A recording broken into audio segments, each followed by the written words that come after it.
Sorry about that. Someone's calling me on the phone. Anyways, we have South Carolina, Upstate. 15-11, 10-3 in Big South play. Well, they're taking at Charleston Southern. 9-16, 6-6 in Big South play. VCU is a good battle in a mid-major battle. St. Joseph's taking on VCU. St. Joseph's is 24-2, 13-0 in A10 play. A10 women's play. Well, they're taking on VCU at 11-3. St. Joseph's only loss was to Richmond, which is a pretty good loss to have in A10. They're 23-4, 13-1 in A10 play.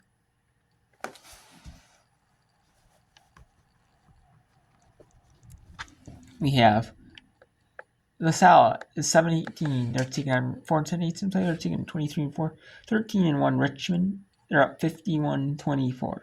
Boston American University is 9-15, 7-6 in Patriot League play. They're taking on Boston University, who's net 59, 7-6 in Patriot League play. They're 36-30. Colgate 13-11, 6-7 Patriot League play. They're taking on 9-15, 4-9 Patriot League Lafayette. They're up 51-30. Holy Cross, but now 34-all. We're 2-5 to go in the third. 14-10, 8-5 in Patriot League play for Holy Cross. And 8-9-15 overall. 6-7 Patriot League play for Bucknell. Northern Illinois up 41-30 over Buffalo. Northern Illinois 12-12, 5-7 MAC. Well, Buffalo is 14-9, 7-5 in the MAC. They're up 41-30 with at 3:23 in this third quarter. Xavier is 1-22 overall, 0-14 in Big East play. And they are only down 7 on the road. 12-13 Butler, and Butler's 4-10 in Big East play. So it's a stunner if Xavier even makes it close. Butler sweat this one out, even sweat it out for one. Oh, it's not going to look too great for Butler. Presbyterian is 15-13, 6-7 in Big South play. They're taking on Winthrop, who are 12-13, 6-6 in Big South play. They're up. Presbyterian's up 31-23 with 1-3-4 in this first half.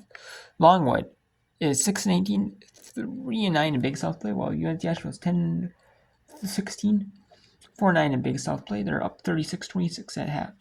Central Michigan down 20 to Ball State. Central Michigan's 5-17, 3-9 in MAC play, while Ball State's 22-3, 11-1 in MAC play. After upset center happened, they're up 41-21. Like I said, 1-3-6-1 in the first half.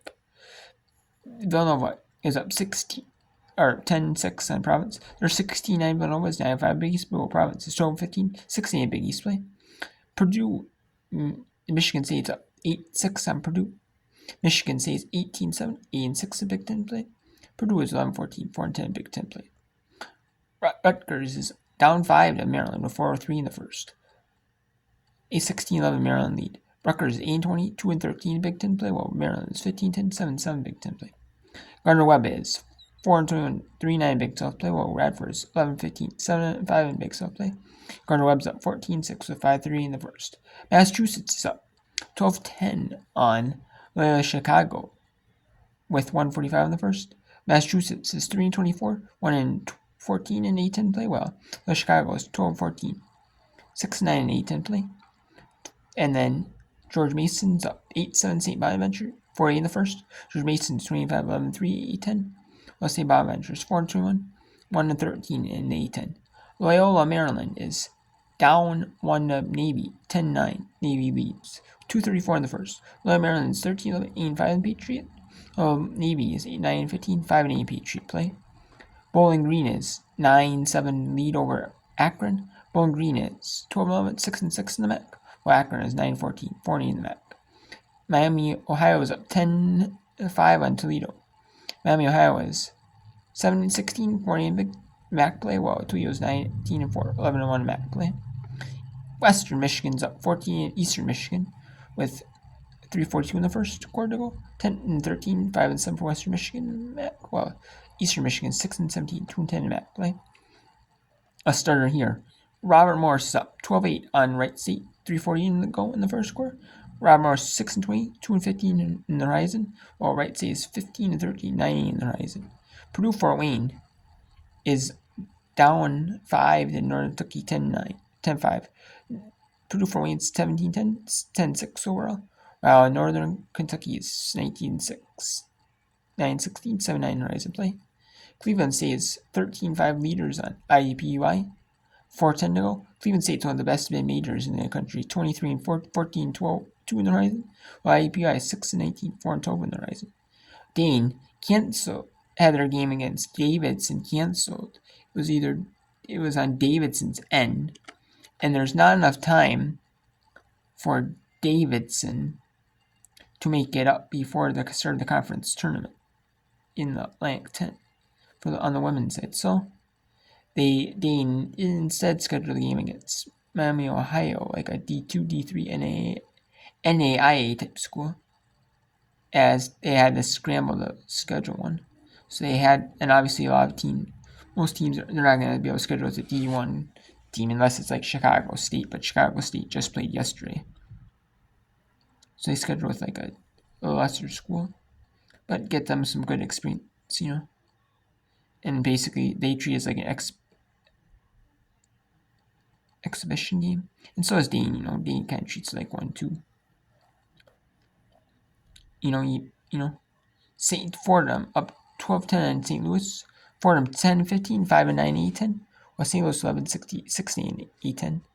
And then Kent State 15-7, 10-2 in map play.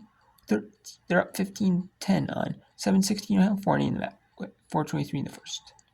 We have Big 12 now on ESPN Plus at 7:30 Eastern. Number 22 West Virginia at number 10 Kansas. UCF at Oklahoma State in the Big 12. In the American, we have Charlotte, North Texas. UAB and Tulsa are both 18-8 overall. UAB is a half a game ahead of Tulsa. Jacksonville State taking on undefeated in CUSA Middle Tennessee. They're 21-4 overall Middle Tennessee. They're 11-0 in conference USA play at 7:30 Eastern Eastern Plus. At 8 Eastern, Texas Tech at Texas on Longhorn, Kansas at Baylor, and Iowa State Houston in the Big 12 on ESPN Plus. In the Sun Belt, we have 3 games. Marshall, one of the best teams in mid-majors, 19-6, 13-1 Sun Belt play. They're taking on Texas State, who's trying to get to 500, be 14-4. They're 13-14, 3-11 Sun Belt. Louisiana at South Alabama. Troy at Arkansas State. And at 8:30, we have a couple Mountain West games. New Mexico at Boise State, which is they're a game back in overall. If Boise State wins, they'll be tied into conference and overall records. But as it stands right now, New Mexico's 18-94 Mountain West, Boise State 17-85 Mountain West. They're a game back. Overall and in the Mountain West, Boise State is compared to New Mexico. UNLV is one of the best mid-majors in the country. With their upset loss in the Mountain West, they actually were ranked 25th, but now they've fallen out of the rankings. Now Princeton is at 25th spot. They are 22-2, 12-1 in Mountain West play, still a really good mid-major. Taking on Wyoming, 14-10, 9-4 in Mountain West play. And then at UT Arlington, Southern Utah in the WAC. At 9 Eastern, you have Nevada at Fresno State. TCU at BYU. Both teams hoping to stay alive for the WNIT or the WBIT. And then we have Air Force at San Diego State, and at 10 Eastern, Utah State at San Jose State. And then George Washington at Duquesne was a kids' day game. Duquesne won 79-16 over George Washington. And Davidson at Dayton is canceled. There's not enough time for them to schedule this rematch or reschedule game. As the 24th, they play Fordham. Davidson does. That means they would either have to schedule for. That means they can't schedule it like the 29th or the 1st. And they would have to schedule it like on they would have to schedule on the 26th on Monday. That would be the only day they could really schedule it. However, they play Dayton plays on Sunday, and they play on Wednesday and Saturday. So Yeah, I don't. Really, neither team could. If both played on Saturday, 24th, they could have scheduled it for. Had a quick turnaround and played Monday and Wednesday. But nope, that's not gonna work.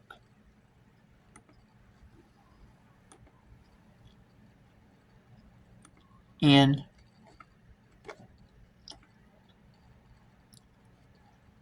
then they play in the Atlantic tournament is on starts on the 6th. So maybe they could have played on the 4th. Maybe, but if one of those teams was to play in the first rounds, maybe they could play on the Monday the 4th. But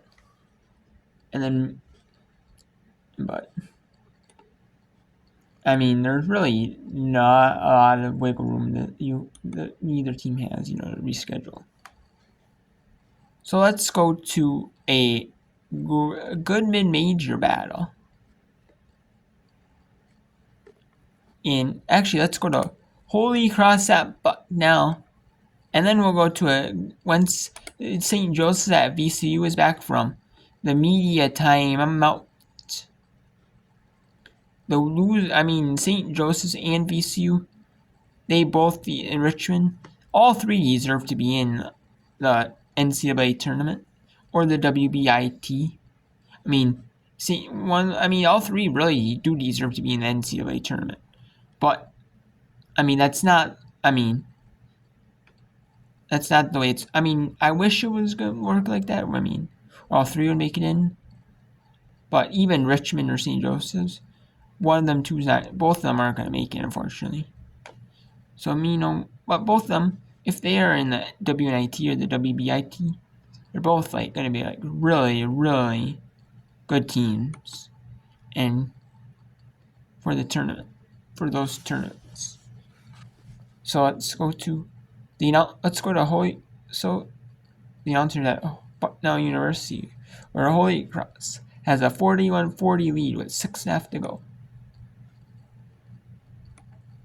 Never mind. Let's actually go to St. Joseph's at VCU.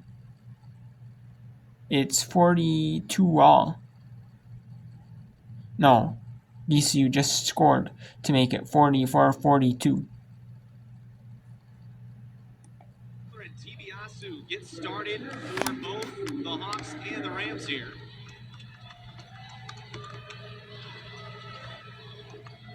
Siegler looking to go inside. It's taken away by Tamaya Lewis-Utsi. Great help side defense by Tamaya Lewis-Utsi, stepping in, getting that steal. Lewis-Utsi goes up. She's fouled. Oh, but it's an offensive foul call. I think St. Joe's might have been in the circle on that one. We'll take a look. I believe Casey and Brugler both in that restricted area. You're right, Jacinda. Officials are human too. However, in a game like this with a 2-point, 2-point in between. That could have been instead of a 2-point game, it could have been a 4-point game and a free throw for Lewis-Utsi. Yes. Hopefully that does not come back to haunt. Like you said, though, everybody makes mistakes. Absolutely. We'll give the officials one there. As St. Joe's down 2, looking to take advantage. This is a very dangerous scoring team, and even though they had an ice-cold third quarter, when you have the kind of weapons they do on the offensive side, you do wonder how long before the Hawks see the ball go back through the basket. Brugler might be one of those players that forces it to happen. Couldn't get that shot to go. Sneed pulls in the rebound, stays with the Hawks. Shot clock violation, and the ball will go back to VCU. And that was a great defensive sequence for VCU, but that was the second time that Brugler has had the backboard block her shot. It wasn't VCU, but it was the fact that they forced her down there playing that defense to where the backboard was helpful for VCU. And Talia Brugler, the leading scorer on this team, averages over 16.5 points a game, as Tibiasu gets 2 more to give her 14. But as I was saying, the junior knows she's having a quiet night, and she wants to get involved, and you do wonder if she's maybe pressing a little bit when she gets trapped down there, as that shot won't fall. So Tello battling, and that's going to be a foul on Sneed. as the great player Brugler is, she's going to continue to do what she does. She's not going to fold just because she's having a bad offensive night. She's going to continue to do what she does, but she knows that her teammates around her can also score. So it doesn't all fall on her, but because she is a player and she is a great player, she's going to continue to do what she does. Parham inbounding to Tibiasu as the Rams look to extend their lead. Right now, they have matched their largest lead of the game. Back with 8:42 to go in the first quarter, they were up 4. I think it was 4-0 at that point. And since then, the Hawks had the lead for the longest time in that first half. And VCU has done a better job on disrupting St. Joseph's offense in coming down and scoring, putting the ball in the basket. And on that, they don't. But they have been doing a better job of that in the second half. SA with the miss. Yeah, you're right. VCU went 6 of 10 from the field in that third quarter. 6 of 7 from the line.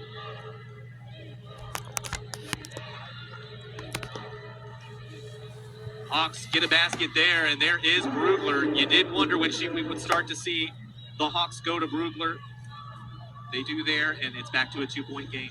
I'll tell you, Joe, the way that St. Joe's moves on offense is great. Like, they are consistently moving. They're looking for each other. They're posting hard. They're doing all the right things on the offensive end. Eze has it on the block, trying to get around Siegler. Can't get it to go. Siegler pulls in the rebound. And, Joe, they're starting 5 for St. Joe's. They're all coming back except for one. That's scary. Yeah, this is going to be a good Hawks team for a while. Coach Griffin has done a good job amassing the talent. As that one goes off the leg of Brugler and out of bounds. Brugler appealing for a foul. None is given, and the ball will go to VCU. VCU getting their hands in the passing lane, getting their hands and tipping the ball, and that's working in their favor. Right now, the Rams with the ball. Tibiasu gives it up to Parham. Parham was looking at Eze down low, gives it to Asari now. Now Asari will give it to Eze. Eze trying to direct traffic. Siegler had backed off a little bit. Now Eze attacks the basket. This time it will go in. This is gearing up to be a great finish, Joe. 6 minutes to go. Don't go anywhere. And if you have friends that enjoy the sport of basketball and they're not watching, tell them, get on ESPN Plus right now. We got a barn burner here in Richmond. Absolutely. Brugler to Smith. Siegler, shot clock winding down. Gets a shot off. Can't get it to fall, though. Parham with the rebound. Whistle. Jump ball called. It will go to the Rams. And I think the Peppers got to St. Joe's that time. There were actually 7 seconds left on the clock, and they were listening to the Peppers. They didn't get the memo. Yeah, they tried to hurry them. That's the thing when you're a player. You don't know if they're giving you too much time or not enough time. The student section and the pep band, the Peppers, usually mix it up. Asari gives it to Tamaya Lewis-Utsi. Rams still with a 4-point lead. Both offenses have gone quiet here in the fourth quarter as that's out of bounds. Or no, a foul will be called. So possession goes to St. Joe's after the foul. And that's not really a good foul that you want to have 94 feet from the basket. Foul called on Eze. It'll be Eze's third. Hawks have been quiet for most of this second half offensively, but the Rams, who were red hot in that third quarter, have cooled off a little bit here in the fourth. That's attributed to the Hawks defense. And now Tamaya Lewis-Utsi gets a steal, quickly pushing it to Tibiasu, and the Rams are off and running. Tibiasu slowing it down, now driving back. Nystrom, though, does a good job defensively to prevent the easy transition basket. Now Nystrom takes it herself and gets 2 points. I think that's an offensive sequence that VCU would like to have back. At this point in the game, you want to take great shots. Every shot is important. Every possession is important. We mentioned this is the number 2 and number 3 scoring defense in the country facing off. Tibiasu Offensive foul is called. Have to see again. That's a player deep in that restricted area again. We'll step aside. We'll tell you about it on the other side of the break. 48-46, VCU ahead. I can't see you. Hi, I'm Bradley Cooper. Everyone is auditioning. So we have VCU lot in the lead in a good mid-major battle. VCU was just on that third quarter, while St. Joseph's can on that second, 21-11. So it's close, Let's go to Holy Cross is in the lead. So let's go to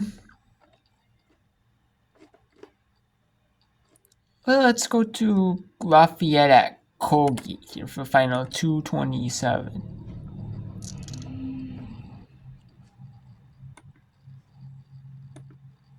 There's 227 at Colgate. On the 24th, Jeff, is a nice dribble drive and creation by... No, there is 146 to go here. It is 72-47 in favor of Colgate with about a minute 30 to go. So let's go to the answers at Colgate University for the final minute. 35. Series against the Eagles. I mean, for the Raiders, they've got teams that are in front of them in the standings coming up. Strife at the free throw line. We talked about the log jam. 3 teams coming into tonight at 8-5, a couple at 7-6, and then 4 more at 6-7, including Colgate. But Amara Strife makes both, and this would be a perfect night to talk to Amara Strife if it wasn't for Tasia McMillan's excellent 8 out of 9 performance, Jeff. Now, Strife having her best night in a Colgate uniform. On play for K-Night, no doubt. Donahue brings it baseline. And Strife with a rebound. Yeah, I mean, good line for her all the way around. 13 points on 4 of 5 shooting, 3 of 4 from behind the line. Schiller. Okay, so there is a foul, and as that bonus game is pretty much over here. Let's go back to Holy Cross at Bucknell. Last year, she was For actually final named 215. tournament MVP. Well, maybe not. But we will go back to VCU, St. Joseph's at VCU. However, this one in the Patriot League is shaping up to be a good one. 44-42 with just under 2 minutes to go. Holy Cross says 14-10, 8-5, while Bucknell is 6-7. So they are only 2 games apart, so this game would put them a game apart. If Bucknell was to win. Somehow squeezes through and can't get the bounce. But a foul that comes in.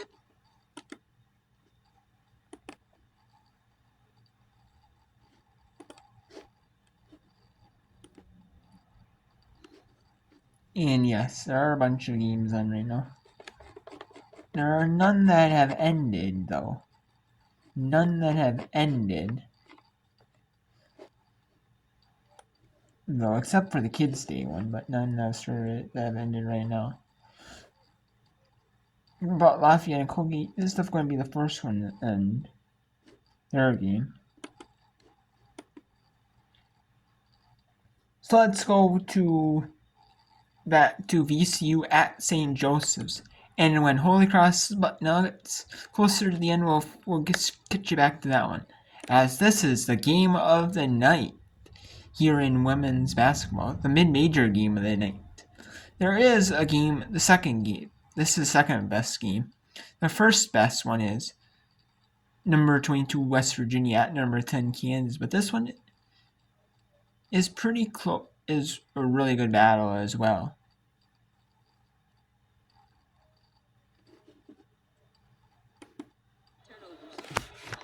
side. Mariana, sorry, the guard guarding Ziegler